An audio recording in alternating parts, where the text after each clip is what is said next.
Queridos irmãos, paz Deus, eu senti de compartilhar uma passagem que eu li hoje com os irmãos. Fazia dias que eu não conseguia tirar um tempo para ler, e hoje eu vim com o desejo de ler o Evangelho de Mateus, no capítulo 12, e sempre eu tenho por costume de, quando vou ler a respeito de um assunto, de um milagre, de alguma coisa que Deus coloca no meu coração, eu tenho por costume ler alguns capítulos antes, ou talvez um capítulo, para entender o contexto, principalmente quando se tratava de Jesus, dos seus ensinos, dos seus milagres. E eu fui ler o capítulo 11. E o capítulo 11 falou muito comigo, de forma que eu não consegui nem ler o 12 e fiquei paralisado no 11. E eu gostaria de compartilhar com os irmãos uma passagem assim, um versículo muito conhecido, mas eu particularmente não sabia onde estava escrito e nunca consegui entender a profundidade do que Jesus estava falando. E tentei trazer assim, de forma mais didática possível, alguma coisa que nós conseguíssemos compreender. No versículo 28 do capítulo 11 diz assim: Vinde a mim, todos que estáis cansados e oprimidos, eu vos aliviarei. Tomai sobre vós o meu jugo e aprendei de mim, que sou manso e humilde de coração, e encontrarei descanso para as vossas almas. Quando eu li descanso para as vossas almas, eu fiquei muito intrigado, porque eu falei, alma cansa? Me fiz essa pergunta e lembrei do que Paulo escreveu em Tessalonicenses, onde Paulo deixa claro que o homem é dividido em três dimensões distintas, e o corpo do homem se divide entre corpo físico, alma e espírito. E eu tentei entender um pouco dos três, e o que eu mais entendi foi do corpo físico. Mas entendendo um pouco do corpo físico, eu consegui compreender alguma coisa que é o que eu quero compartilhar com os irmãos.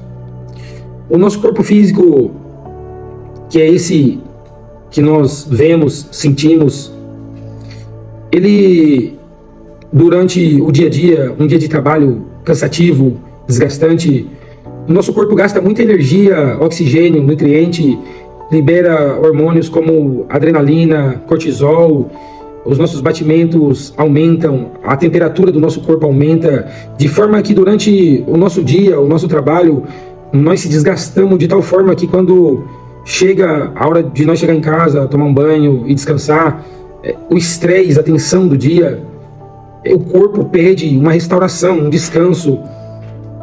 E quando nós chegamos em casa, o nosso corpo entra num processo de restauração, e nós chegamos, os nossos batimentos desaceleram, nós começamos a entrar num estado de relaxamento, e o nosso sistema nervoso entra no estado parasimpático, em que ele tenta voltar ao equilíbrio do corpo, e nós começamos a liberar serotonina, melatonina, e entendendo que o corpo precisa de restauração, e um dia de descanso o corpo restaura, e no outro dia nós estamos novo, preparado para mais um dia de combate, mais um dia de trabalho, mais um dia de tensão. E Jesus revelou para nós que a nossa alma também cansa e precisa de restauração. Mas a alma, ela não cansa como o corpo cansa, como o corpo físico cansa. E uma noite de descanso é o suficiente para um corpo descansar. A alma, ela cansa de forma diferente.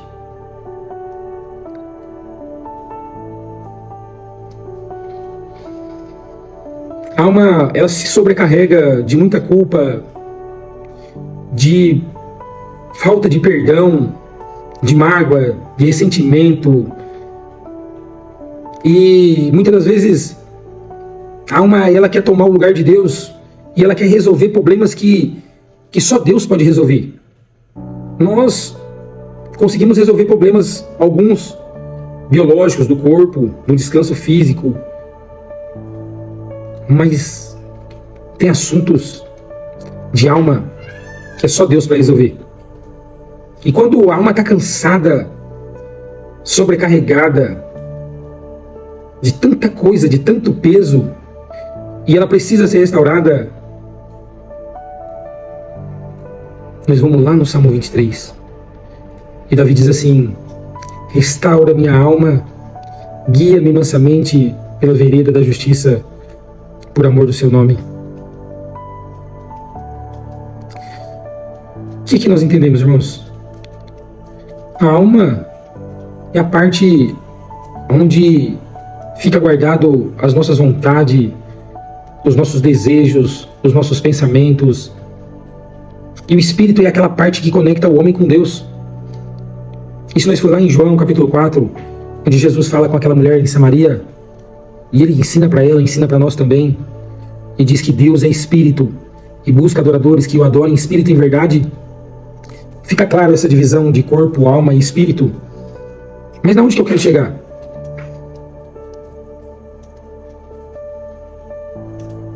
Uma noite de descanso é o suficiente para restaurar um corpo, mas não para restaurar uma alma. Só Jesus, ele tem o poder de restaurar uma alma. Só ele tem poder de trazer aquela sensação de descanso. Sabe aquele dia que você está bem motivado para trabalhar mesmo, para produzir? E a alma precisa desse dia também.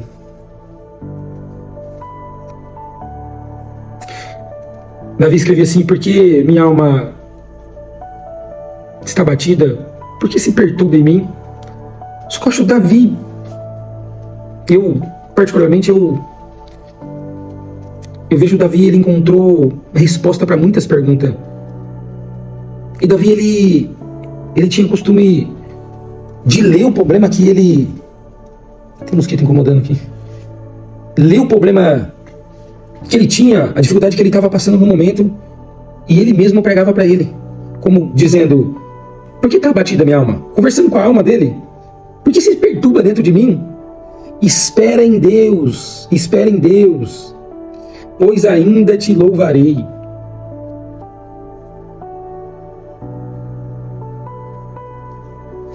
Jeremias dizia que o Senhor fartará a alma cansada, a alma abatida, entristecida, se alegrará. Então, irmão, o que eu quero dizer? O que eu quero compartilhar? Às vezes você está tentando resolver um problema na sua alma e você não consegue, você fica lutando, e você não vai obter resultado. Por quê? Problema na sua alma, quem pode resolver é só Deus. Só Deus. Então, você precisa diagnosticar qual que é o problema. É com o seu corpo? É com a alma? Com o espírito? Porque tem coisa que nós podemos fazer pelo nosso corpo, né? Para restaurar o nosso vigor físico, a nossa disposição. Mas e a alma? E Jesus diz assim: tomai sobre vós o meu jugo e aprendei de mim, que sou manso e humilde de coração. O que é um jugo? Jugo era uma peça de madeira que era colocado sobre dois bois, para que eles pudessem puxar uma carga de forma dividida o peso. E o que Jesus quer dizer? Ele quer dividir o peso da sua vida, da sua alma com você. Então, dá espaço para que ele possa dividir o seu jugo com você. Dá espaço para que ele motive você a caminhar. Ele não falou: eu não vou arrancar o seu jugo, eu não vou tirar o seu jugo. Mas ele falou assim: eu vou colocar em você um jugo leve, porque o meu jugo é leve, meu jugo é leve, é suave, e o meu fardo é leve. Então, talvez você está carregando um fardo pesado. Talvez não, você está carregando um fardo pesado, porque você não deixa ele carregar com você, tá? Mas eu acredito que essa passagem, como falou comigo, vai falar com você também, e você vai dividir o fardo com Jesus, tá? E você vai sentir leve. Você já percebeu que as pessoas que elas têm facilidade de pedir perdão e de perdoar, elas são mais felizes? Elas têm mais alegria, elas não têm dificuldade de pedir perdão e nem de perdoar, não guarda mágoa, não guarda ressentimento, e são mais felizes. Por quê? Porque elas não ficam refém desse jugo pesado que os homens colocam. Jesus,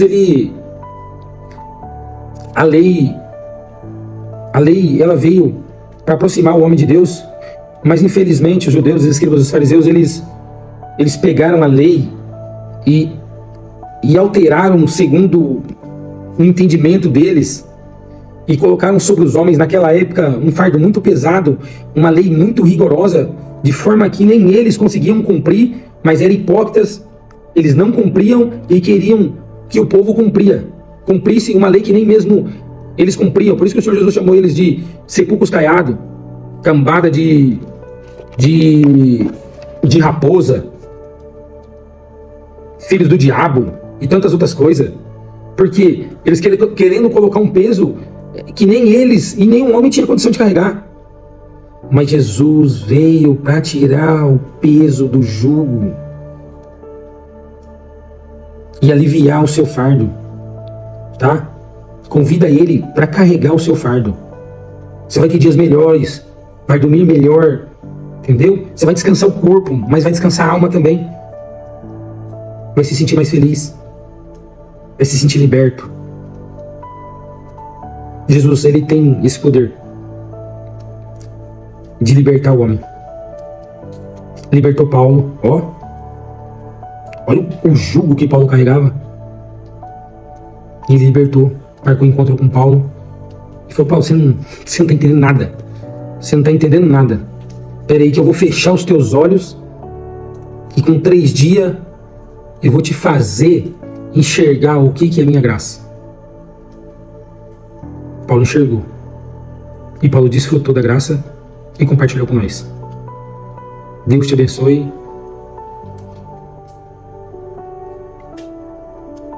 Deus te abençoe.